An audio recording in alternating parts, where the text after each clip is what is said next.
and more than half of America said they were dissatisfied with life. A lot more people feel this way than we realize. We just don't talk about it. We stopped asking, what makes me feel alive? You wake up one day and realize you've been building a life that doesn't even feel like yours anymore. Now, if that's true, then the only question we have to ask ourselves is how do we get that back and start feeling alive again? We don't just absorb habits, we absorb beliefs.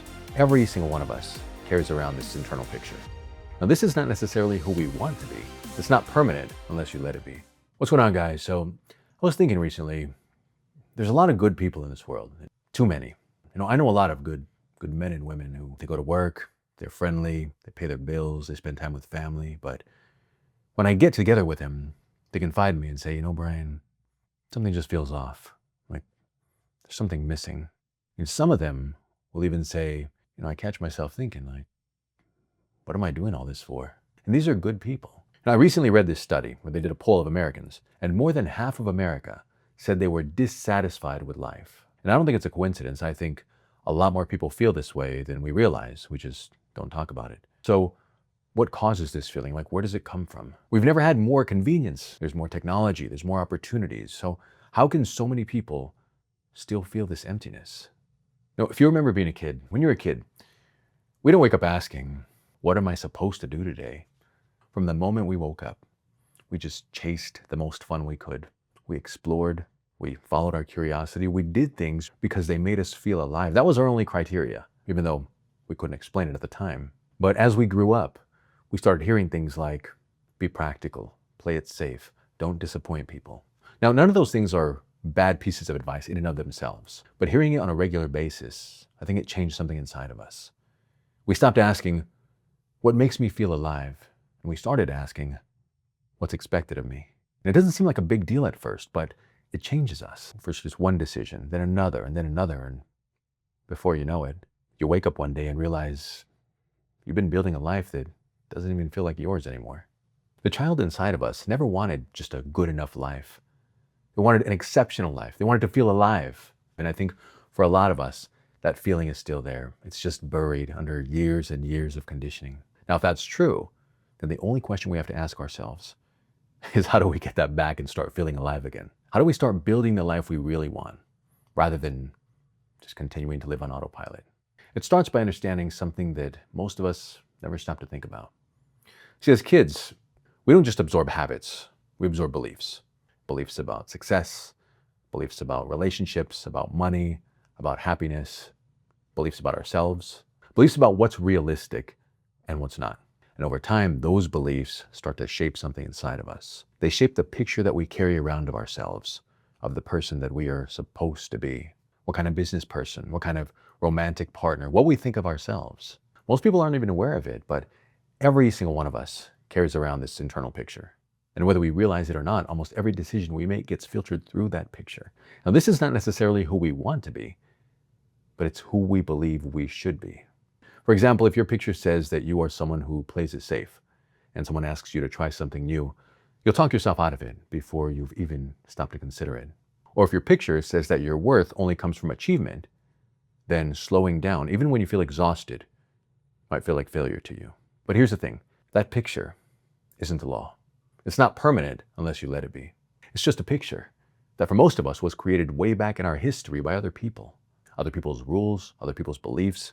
It was created by things we were told, experiences, expectations, assumptions. But because we've been carrying it around for so long, we start looking at the picture and believing that's who we are.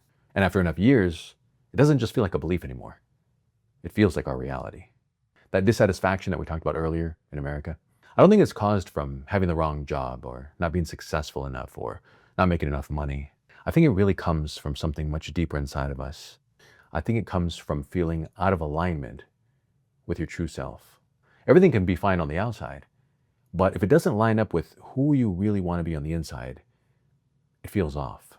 If it doesn't line up with the person you know you can be, the person that you have the potential to be. And if that's true, then it's not the life we need to focus on because the life is the effect. The picture is the cause. If you change that, everything else falls into place. So how do we do that? Guys, real quick before we continue, if you want to actually apply what we're learning here instead of just understanding it, there's a link below for a free journal I created that goes along with this video. It'll help you take what we're talking about and apply it to your own life. All right, back to the video. Well, there's 3 steps. First of all, you have to become aware that you're carrying a picture. It sounds simple, but it's actually the hardest step. Because if you believe something about yourself for 20 years, for example, you haven't just believed it, you've reinforced it every day. So it doesn't just feel like a belief, it feels like your reality. So before you try to change anything, just recognize this. You have a picture of yourself, an image in your mind of who you're supposed to be. And that image is influencing your decisions every single day. That's it. That's the first step. Not changing it, just becoming aware that it's there. Second, you have to decide what picture you want to build. Now, here's where a lot of people get stuck. They keep asking, who am I? But the question you want to ask yourself is, who do I want to be? The first question, who am I, keeps you stuck and looking backwards. So you're just going to recreate the same person over and over and get more of what you've always gotten. The better question, who do I want to be, puts you in charge and into a place where you can start designing your life and the future that you want. If the picture you've been living with was built unintentionally by other people, why not take charge and build a new one intentionally? Who do you want to be? Take control. Let's start there. And number 3, you have to reinforce that picture through your decisions. This is where it all comes together. See, life doesn't change because you made one big decision. It changes from hundreds of small ones over time. Every day you'll be making decisions, and each decision will either reinforce the old picture or strengthen the new one. So with each decision, ask yourself, which picture am I strengthening right now? Whatever your goal is, maybe it's getting healthy, maybe it's changing careers, maybe it's writing a book, maybe it's spending more time with your family, maybe it's just finally believing that you're capable of more. Whatever it is, I have to be honest with you. Your future will not change just because you want it bad enough. It will change when you update the picture that you carry of yourself. If you want help with this, I'll leave a link below to a free journal I created called The Picture You Carry. It'll help you understand this idea more in depth and help you build a new picture so you can take control of your life. Friends, thanks for showing up. Let's follow these steps.